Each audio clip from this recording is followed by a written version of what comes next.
as help us engage in dialogue, and they are not necessarily subject matter experts. So if you are asking very technical questions about the budget, we will make note of those, and they will need to be answered likely following today's session. We are going to be summarizing today's engagement in a summary report. Any questions coming through the chat that we cannot answer today in real time will be answered offline as part of that summary report.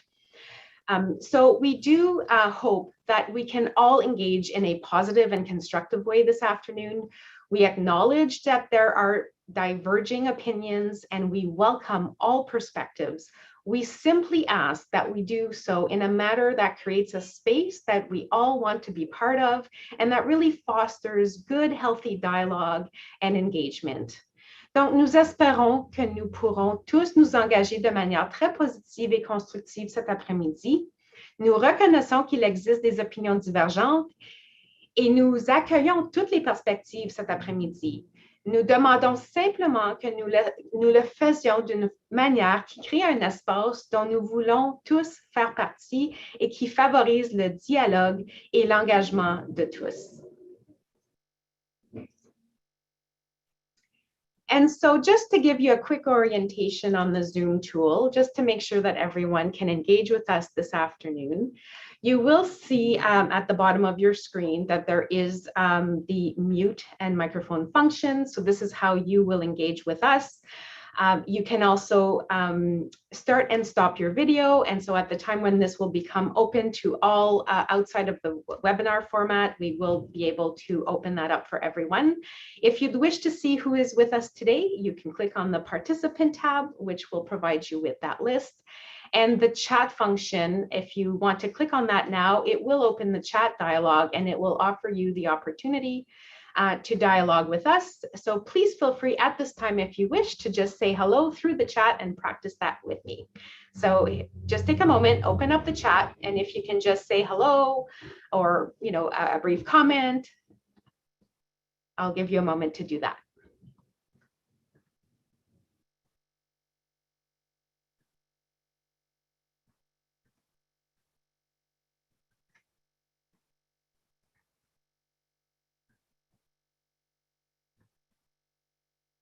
So thank you. I see a number of you being able to engage through the chat, so we appreciate that. And I'm sure this will come in handy throughout our session today.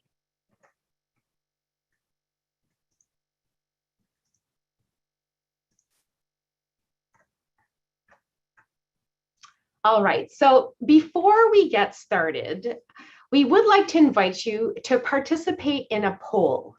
It's just our opportunity to kind of understand where people are at this moment, having not gone through the engagement that we will be hearing from various speakers in a few moments to provide you with greater context. And so what I'd like to do now is tee up our first poll. Donc, j'invite maintenant notre équipe technique à lancer le premier sondage. So we will do that now. And here's what we would like you to think about for a moment and answer. What do you think about the current level of police funding in Ottawa? And we're offering you a scale. It's either, in your opinion at the moment, with what you know, what you understand, is it not enough? Is it just about right? Is it too much, or you just don't know at this moment? Donc, on va vous demander de réfléchir sur la question suivante. Que pensez-vous du niveau actuel de financement de la police d'Ottawa? Croyez-vous que c'est suffisant? À peu près le bon montant, trop élevé, ou vous ne savez pas à cet instant par rapport au niveau du budget? So just give me a moment. We will launch the tool.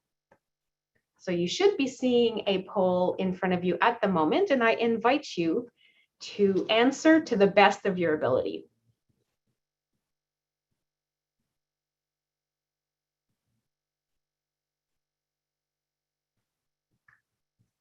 I'm seeing the poll responses coming in now, and we will show you the results of that poll, but we'll give you another moment to participate.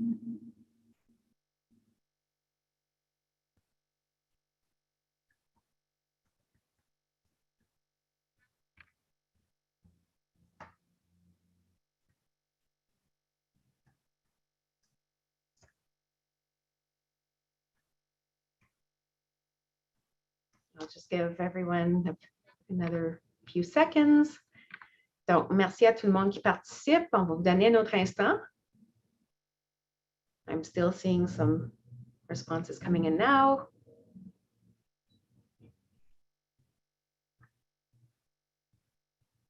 Okay, so I will end the poll and we'll get to share that with you. Donc, voici les résultats de notre premier sondage.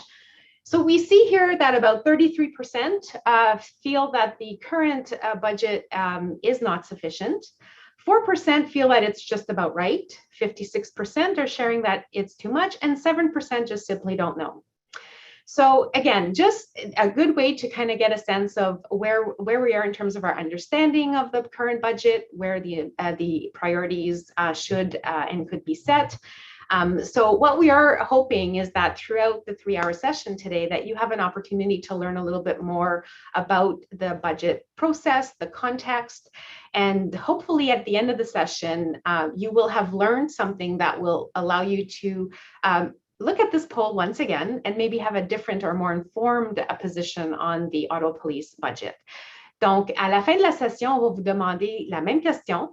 Et nous espérons que votre apprentissage et le dialogue que vous allez avoir pendant les prochains 3 heures vont vous permettre de compléter le sondage avec un peu plus d'informations, un peu plus de données, un peu plus de connaissances. Donc, merci à tous d'avoir participé. Thank you so much for participating in our first poll. And it is a tool that we will use throughout today's session.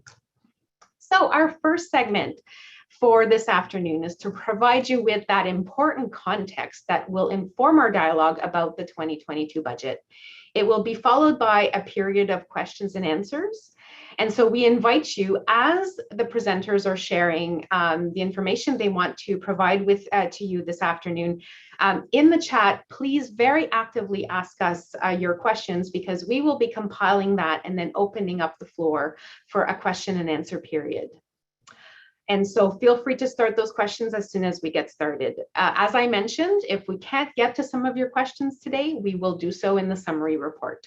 Donc, notre premier segment porte sur le contexte nécessaire pour notre dialogue sur le budget aujourd'hui. Il sera suivi d'une période de questions et vous pouvez poser vos questions dans le chat tout au long du segment et nous ferons notre possible d'y répondre. Si nous n'arrivons pas à vos questions aujourd'hui, ça fera partie de notre sommaire. So I would now like to invite Chair Deans, Chief Slowly, and the Ottawa Police CFO, Cyril Rogers, for this segment. So if you want to turn on your cameras and join me. And as I hand it over to Chair Deans to start setting the context for this budget, again, I'm just reminding you to please share your questions in the chat, and we will do our best to compile those and engage in a dialogue after their presentation. Donc, je passe la parole à Chair Deans et je vous invite à poser vos questions dans le chat. So Chair Deans, over to you, please. Merci, Liz. I would like to take a moment to acknowledge my board colleagues who are joining me here today. Vice Chair Sandy Smallwood, Member Daljit Nerman, Member Caroline Meehan, Member Ralston King, Member Robert Sweda, and Member Bev Johnson. And the board staff, Executive Director Krista Ferrero and Board Assistant Hannah Logan are also with us today. Today's session is a really important opportunity for the board, the service, and the community. During last year's budget cycle, we committed to approaching our budget process differently. This is why we are here today. Normally, our broader public consultation occurs after the budget tabling in November. However, we recognize that the global narrative around policing and more broadly community safety and well-being has shifted and is continuing to shift. We've heard many comments around better ways to address root causes of crime, funding more upstream solutions, better coordination with other services, and detasking police when it comes to services that could be better offered by other providers.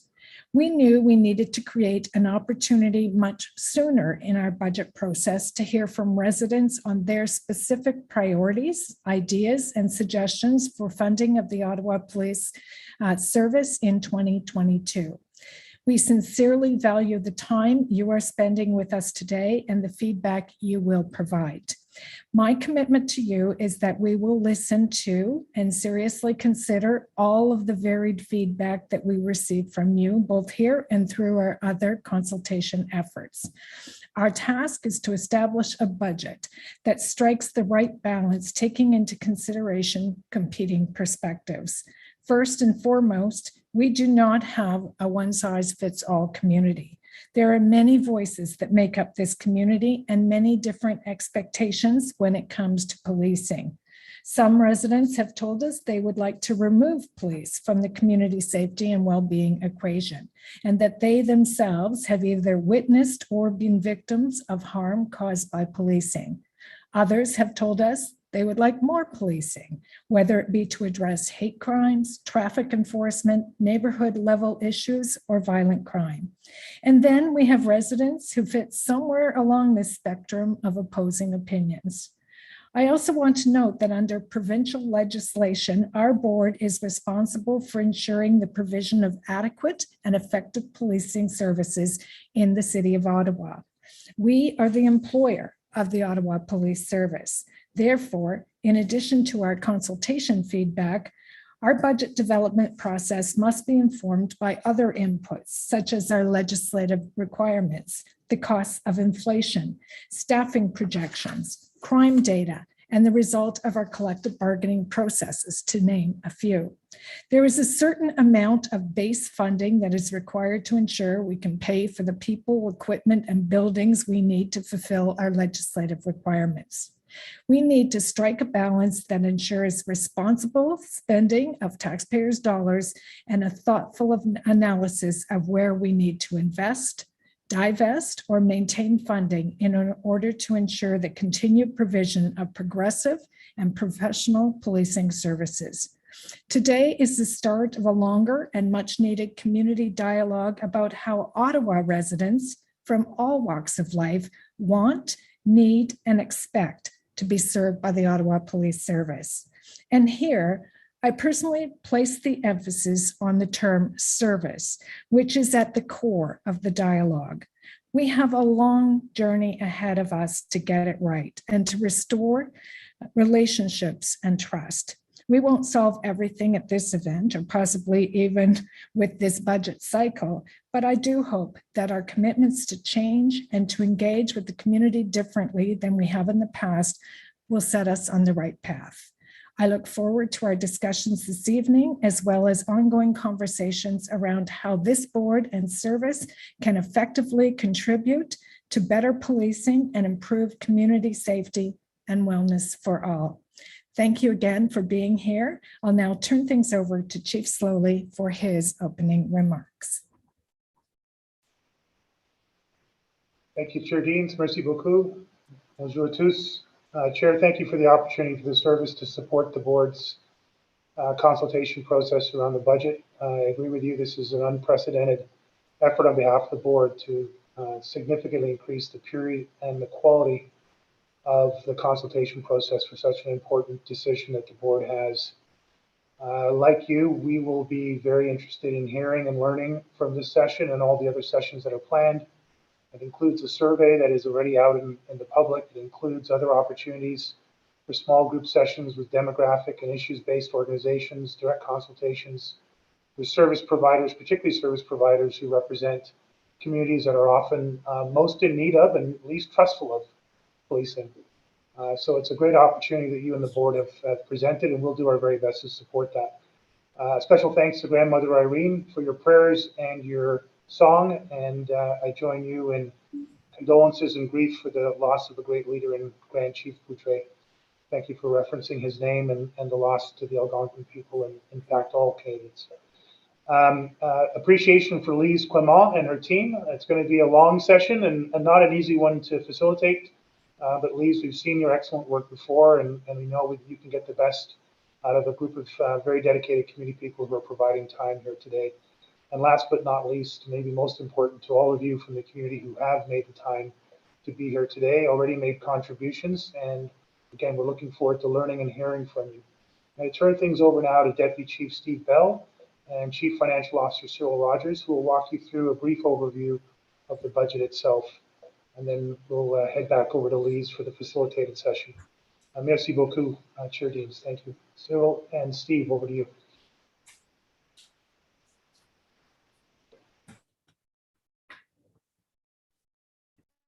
Thanks, Chief. I'm going to actually turn it right over to Cyril, who's going to start to go through all of the slides that break out the budget in terms of how it's presented and how we manage it. Over to you, Cyril. Thank you, Deputy Chief Steve Bell and Chief Slowly and Chair Deans.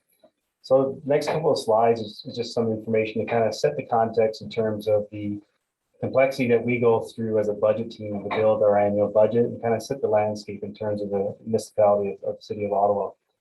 From a sworn officer perspective, what this demographic shows or the graphic shows is that kind of shows the trend line that we've seen from 2009 to 2021 from a sworn officer perspective to 100 per 100,000 population in the City of Ottawa.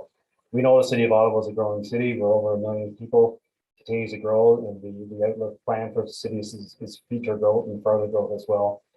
On the right side of the top of the diagram is a good illustration in terms of the actual diverse geographic region of the City of Ottawa. We know that we live in a very large municipality. It's a very unique municipality. When we try and benchmark and compare it to other services and when I talk to my colleagues across the various services, you know, we do have a unique challenge because we are a combination of a very diverse geographic region of rural, suburban, urban, and core. As you can see, you know, the municipalities of Toronto, Calgary, Vancouver, Montreal, Edmonton, they kind of all fit in within our boundaries, geographic boundaries. This is not something that's unique to the Ottawa Police Service. It's also something that all city services are challenged with. When you're trying to provide a service in such a large geographic diverse area, there are challenges not only unique to us as a service, but also to all services. From a contextual perspective as well, it's important to note that the service continues to focus on continuous improvements and efficiencies, including 2021. The past 10 years, we did flow through $20 million worth of efficiencies and budget reductions. That commitment continues to be there from the service, from the board, that we will continue to look at ways of delivering that service more efficiently and more effectively. The last stat that we have on the page as well is kind of correlates to, you know, we need to look at the changing diversity of our city as well. Crime severity has grown 23% in the past 5 years. So again, another stat that we have all considerations and context that help us as a finance team to support the operations and building that budget bill. Next slide. So this is really, you know, where a breakdown of where our actual budget is spent and where it is allocated. 81% of our budget is allocated to compensation. We are a service delivery organization, and as a service delivery organization, this is normal where the cost is driven by the FTEs and our personnel and our staff. As Chair Deans mentioned earlier, these are kind of also linked to collective bargaining agreements and were obligations that we have as a service to kind of meet those obligations within those collective agreements. The next component of our budget, 9%, or 32 million, reflects the materials, supplies, and services. A couple of the big components in there is as part of the Police Services Act, we're required to provide adequate and effective policing, and that also means that we need to kind of fund the infrastructure needed to do that. So some of the big components within that materials and supplies reflect our IT infrastructure, our software, our maintenance costs, fuel costs for our vehicles, our patrol units, our fleet, etc. So that's what kind of goes into that number right there. The capital formation costs, this is what we need as a service to invest in our capital. So again, as per the Police Services Act, in providing adequate and effective policing to the municipality of Ottawa, we're required to make sure that funding is there for our infrastructure costs, our building costs, buying the cars that we need for our guys to put on the streets. When you compare that to other city services and you try and do a comparison to other budgets, a significant difference is when you compare it to a city service, their capital requirement, as an example, is held at the corporate level within the city budget, whereas us as a service, as a police services, we need to fund that as well. So that's within our overall budget. And of course, we're always in good dialogue and with the city costs, and what that reflects is we leverage the city where we can to use their support. So we do use the city for some of our fleet maintenance costs. We leverage the city's building and operations from a maintenance perspective. We use their legal, the procurement teams, payroll, etc. So we're always looking and communicating with the city to kind of ensure that we can maximize those synergies, economies of scale where they can provide that support, so it kind of really reduces what we need from our internal overhead. On the right side of the chart, this is just an illustration of some of the challenges we have. Again, these are challenges not unique to this service. These are challenges that all organizations face. These are inflationary pressures that we see as we start to build out the budget. And we use a narrative of various sources for this information. We leverage the City of Ottawa, where they direct what the increases will be for water as an example, but we also leverage our health and dental providers. We leverage StatsCan, we look at the Bank of Canada. Again, all components that we track just to kind of level set and know what kind of risk that we have to deal with as we build with that budget process. So as you can see, some strong inflationary challenges that we have, but we manage that risk to kind of make sure that we're trying to be as effective as we can. Next slide. Cyril, if it's okay with you, there's a few questions that I think would be helpful to clarify now as you're addressing some of these slides. Sure. So one question was, is compensation salaries? So compensation is exactly that. It's your salaries, it's your benefits. We are in a union environment, so you have your own your pension plan. And that's where all of our health, CPP, EI. So really, it's all costs related to a member of the organization. All compensation related costs. Thank you, Cyril. A couple of other things more logistically. Some are asking if you can speak a little bit slower, just so that because you're offering a lot of technical information, it might help for them to be able to grasp it. And if it's possible to maybe lean into your mic a little bit, because it does have a little bit of echo, I think that would be appreciated as well. Thank you. So one of the questions too that came a little earlier, and I'll just allow us to go back to this slide here because it might be helpful to deal with that now. Around crime severity, there doesn't seem to be an understanding what that means. Can you share a definition for that, please? Steve, do you want to take that one? Yeah, absolutely. Thanks, Cyril. It's a great question. So what ends up happening is any report that is brought into the Ottawa Police has what's called a UCR, a Uniform Crime Reporting Code attached to it. So an assault has a different code than a theft under, has a different code than a traffic violation. Those are all codes that are predetermined and established by Statistics Canada, by StatsCan, so that there can be some sort of benchmarking or comparators across city to city across Canada. So the Crime Severity Index is made up of a set of those UCR, Uniform Crime Reporting Codes, that are determined to be violent crimes or crimes that affect community safety. So the StatsCan determines what those are. They pull the data from across Canada, comes in, and then on a scale of 0 to 100, they get to identify what a crime severity number for a city would be. So we're 58. We can compare to other cities across the country to see actually how severe the crime is within our municipality. Thank you, Deputy Chief. I'm wondering too, someone would like to have more explanation around the difference between 47 and 58. Are you able to elaborate a little bit more on that as well? Yeah, for sure. So 47, 5 years ago, our crime severity index, as you looked at all of those UCR codes on the scale of 0 to 100, was rated at a 47. Based on the call types, the responses, and the crimes that the police have responded to over the past 5 years, it's grown from a 47 to a 58 on that scale. Perfect, thank you. A couple other questions coming through. When a police officer is involved in any level of crime, is there a different code, or is it coded like everybody else? So the coding would be the same, because it would be involved. The reporting would come in and it would be coded the same way, depending on which jurisdiction actually investigated the incident. Perfect.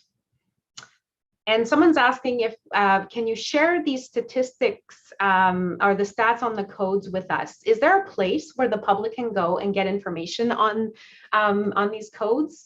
Yeah, absolutely. So all of these codes are published on a quarterly and annual basis on the Stats Canada website. We also report on these through our board, so they're available through our board website. The best place to get them though is through the Stats Canada website, where there is uniform crime reporting statistics put in. And as you'll see, the chief just actually posted that within the chat. Thank you. Another clarification question is, do we have, or are you in a position to explain how these codes came about? Who decides what these codes are? And is there a way of getting involved in that in any way from a public perspective? It's a great question. So there is a group within the policing environment, within the law enforcement environment, so it's broader than policing, called POLIS. And what they do is they're a group that help advise Stats Canada in terms of what should the different reporting codes be for the country to be able to accurately report the situations of crime within each of the cities. There is academic representation. There is representation from policing and other law enforcement agencies from Stats Canada that are represented there. It's something that we'll have to look at to see what sort of community representation is there, because it's actually something we've identified as a gap as we try and expand our crime reporting into more wholesome community safety reporting. Thank you. Please keep the chat going and the questions coming. This is very useful for clarity. So on that, let me move back to where we were previously. And Cyril, I will hand this back over to you. Perfect, thank you. And then, as was mentioned earlier, we are doing a very extensive and comprehensive consultation process this year, and this is another form that we do have out there, a public survey. This does close at the end of the month, September 30th, I believe. And we do have this available in 8 separate languages. Again, it's another avenue for input from the residents of Ottawa, so we can kind of help us inform and leverage all of the diverse feedback that we'll get through the various consultation measures and activities that we have as we build out that budget process. That's it. It's over to you. Great, thank you. All right, so for this segment of the Q's and A's, it will be limited to the chat. I will advise you that we are having a technical glitch with the tool we are using this evening, and so we will continue the Q's and A's, and we will complete the segment using this link. And if after we've completed the segment, we are going to need to provide you with a new link through the chat to log back in, at which time your cameras and your microphones will be activated and the a different functionality of our session will be enabled. We do apologize that for that. It's the beauty and the the joys of technology and not being able to meet each of you in person to have this important conversation this evening. So please keep the questions coming. I do have a first set of questions that came in a little earlier. Do the police still have data in terms of the types of calls they receive? And I will invite anyone on the panel who would like to answer that question. Yeah, so I can answer that. I'm going to actually ask for a bit of a clarification on it. So every call that we respond to has an associated UCR code to it, so Unified Crime Reporting code to it. So anything that a police officer would be dispatched to or attends, including proactive policing, would have an identified UCR code with it. So I'm hoping that answers the question. And again, if you need more clarity, please add a follow-up question in the chat. Okay, so the next question that I see here is, I would like to know the cost to equip a new officer. Whatever their defense, their guns, their orientation training, tasers, vests, etc. What's the cost of onboarding a new officer? That one I'm going to pass over to Cyril. You doing math there, Cyril? Yes. So what we budget approximately $9,000, and what that covers is basically the full outfit in terms of uniform, all the associated equipment, your Glock, your taser, etc. I don't have the full cover of the training in front of me, but I can certainly follow up with that in part of the follow-up questions if that's okay. If that works. Sounds good. Yes. And we also have the summary report where we can provide more details to the public as well. So another question coming through is, does the police board have data in terms of time and dollars spent on police engagement with mental health issues, such as safety calls? Is there an opportunity to divert some of these funds and hours to specialist services that could address such issues with better outcomes? And again, I invite anyone on the panel who'd like to weigh in on that. And I can reiterate that. So does the police board have data in terms of time and dollars spent on police engagement with mental health issues, such as safety calls? Is there an opportunity to divert some of this to specialists that could respond to those calls? So I can probably answer that, because any data that the board would receive would be originated through us and through our records management system. When we started out early last year at the board's direction to look at how we improve our response to mental health calls for service, one of the areas that we started to look at was pulling in the data in terms of the actual volume of responses to mental health calls that we were engaged in. What we then found was that there are data gaps. We've clearly identified through the current UCR coding system that exists. We need to do a better job of actually capturing all of the different incidences that we would respond to mental health calls for service. We've begun the process of doing that. We've begun to work with Polis and StatsCan to look at how we can create that better reporting system, as well as refine our own internal system to get the most clear picture of the calls that we respond to. I think at the end of that, what the question comes to is there the opportunity for us to work with community social service providers to look at how we have alternatives to police in crisis intervention response? The answer to that is absolutely yes. We're very committed to working through the community safety wellbeing plan with our mental health guiding council and the city and social service agencies directed by the community to look at how we best collaborate, work with, and get supports through community and city social service providers to look at alternatives to police crisis response. Thank you. There is a question here about a comparison with other cities. So let's see if we can answer this. So 81% compensation is seeming high.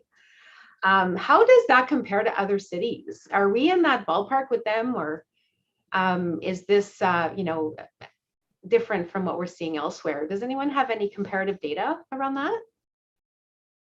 Yeah, so I can jump in there, and this is really consistent not only with other police services, but really consistent with any type of service where your service delivery is driven by personnel. So this is a common stat or common benchmark that you would see consistently in any type of organization where the core service is driven by a person delivering that service. It's not like when you compare to a manufacturing environment where you're actually developing a widget per se, to keep it real simple. And so yes, it is very comparable. Thank you. A question that emerged quite a bit leading up to today, because as we mentioned, there have been a number of consultation points that I'd like to bring forward maybe for some clarity. So someone from the community asked us that it sounds like you're recruiting a more and more diverse group of police officers, which we think is great. But if you have to cut police officers due to budget constraints, if we're facing that, how does that impact the hiring of and meeting some of our diversity targets? How have you looked at the impact of a budget cut and not being able to hire a diverse group of new officers to being able to, in fact, make progress in that important area? Anyone wish to weigh in on that? Yeah, so I can absolutely start the answer to that. So as we've gone over the last number of years, we've had a very strong focus on diversity hiring, diversity recruiting. Not only do we have a focus on that, I think we've actually had great success. And as we look across Canada, we bring in some of, if not the most diverse groups of officers into our organization. We now have a couple years of that position in recruiting and that success in hiring diversity into our ranks under our belts now. We know that a reduction in our budget or a hold in our budget would ultimately, at the end of the day, force us, based on the structure of how our budget is, to look at how we would reduce our complement of full-time equivalents of members in the organization. Because of how we're structured, because of the systems that we have, it would be last in, first out scenario, which could have consequences on some of our newer members. That would mean that we would run the potential of having to sever or part ways with some of those really amazing diverse recruits, that we've brought into our organization. Thank you. There's a follow-up question that just came through the chat. So if we're talking about hiring more diverse police officers, could we also talk about the 2004 OPS report that highlights racialized police officers are leaving at an alarming rate? Are you seeing that still today? Is that still true in terms of retention rates? So we have a very good retention rate within our organization. That isn't to say that we are a perfect organization. We readily identify that we have to do more work around our EDI strategy. We need to create an organization that has more diversity in it, is committed to equality and inclusion, equity and inclusion. So it's important for us that we continue to look at those reports, but that we continue to actually move ahead on our EDI action plan, so that we can create an environment that everyone has a voice at and that everyone wants to be involved in and doesn't want to leave. So the 2004 report was a good benchmark or start for us, which was in a bad environment. And I think we've been able to consistently apply our EDI action plan to look at how we improve that. Do you publish your retention rates? And is there a place where the public can go and see this data? Yeah, absolutely. Quarterly, we provide our workforce management report to the board, and included in that is all of our movements and transfers at the senior levels, as well as any retirements, secondments, or people that have separated themselves from the organization. So that is reported on a quarterly basis. And I believe, Cyril, you can correct me if I'm wrong, but I believe there is a report coming up in the September board meeting that will report on our Q2 workforce management report. That's correct. Yeah. Perfect. So I think we have addressed most of the questions coming through live. We would like to take this opportunity to make a transition. As I mentioned briefly, we are having a slight technical issue. And so everyone on the session at the moment has received an email with a new link. And so here's what we'd like to do. We had planned for a 15 to 20 minute break to give people the opportunity to stretch their legs, grab a bite, because we know this is a 3-hour session and we're about to get into the engagement and the dialogue segment. And we know how much energy that could take. And so in the link in just a few moments in the chat, my apologies, you'll see a new link. So we will invite you to follow that link, disconnect from this meeting, take your break, and by 5:15, we will invite you to come and join us at the new link, at which time we will provide you with the guidance for the second segment of our session this afternoon. Donc, dans quelques instants, vous allez recevoir un lien dans le chat pour venir nous joindre à 5h15 après une pause santé pour le deuxième segment de notre session d'aujourd'hui. Vous avez aussi reçu dans votre courriel que vous avez utilisé pour la session présente avec le nouveau lien. We do apologize for that inconvenience, but we do invite you to please take 15 minutes again to refresh your coffee, stretch your legs, and locate that new meeting link, which is now in the chat. And we will start the second segment at 5:15.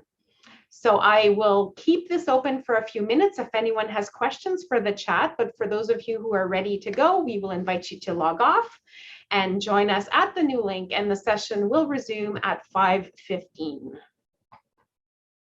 So thank you very much, Chief Bell, Cyril, Deputy Chief Bell, Cyril, Chief Slowly, Grandmother Irene, and Chair Deans. For the first segment, we will see you again in the second segment and to close off our session today. So we'll see you momentarily. Thank you, everyone. Merci à tous.